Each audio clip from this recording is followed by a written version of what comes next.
we've had sandwich terns here, well, nesting here for quite some years, but this has been a bit of an interesting year for them. Very interesting year. Last year was a bit of a disaster, so we didn't know what to expect this year. We've done all sorts of work to try and encourage the terns to come back, or funding through a European Life project. So we've got an electric fence, we've done some habitat management work, but thankfully the terns came back, and in numbers much greater than we were really hoping for. We've got about 600 pairs of sandwich terns at the moment, and they arrived in sort of a few waves. And the interesting thing is where they've come from. Terns are known to move around between different colonies, so we're keeping an eye out for colour rings on the sandwich terns, so we can perhaps tell them where they've come from. Squeeze in and try and get dry, because we've got some bats here. We've got a couple of nocturnal bats. Can you see here? Look at that. Can you see that? Yeah. This lovely chestnut brown colour, big bat with a big muzzle. It's big, isn't it? Yeah, it's one of the biggest bats we have. Second biggest bat, isn't it? That's it, Great Horseshoe just pips it on.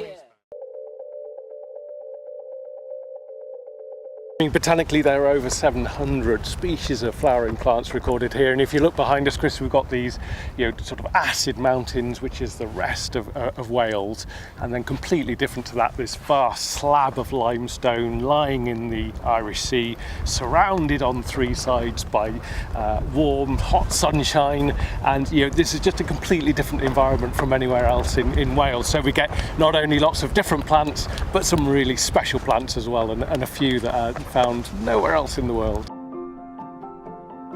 We're at the Field Studies Council, which is based in this instance here at Huda Crai. Now, my Welsh isn't particularly good. I hope I've done that justice, and a bit later in the day, Yolo Williams will be giving me a good telling off. But they've been very busy with their Bioblitz. Impressive, look, amongst the bats, lesser horseshoe, always nice to see that. But in terms of groups, obviously they're doing the mammals and the birds. There's a lot more to add to this, which they haven't written up yet. Pleased to see over here, look, the millipedes. Nothing escapes the students here at the Field Studies Council. Top work.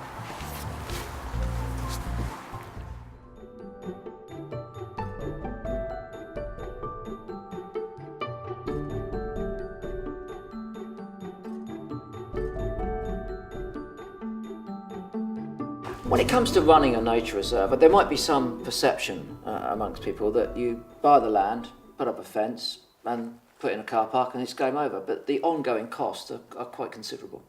Yes, like the amount of management which goes into running a reserve like I sit here is considerable. A lot of the management that we do is maintaining habitats in a fixed state really for certain species, and nature wants to do its own thing. And it's not just a financial commitment, there's large numbers of staff. We rely hugely on volunteers as well. Without volunteers, the RSPB would really struggle to function.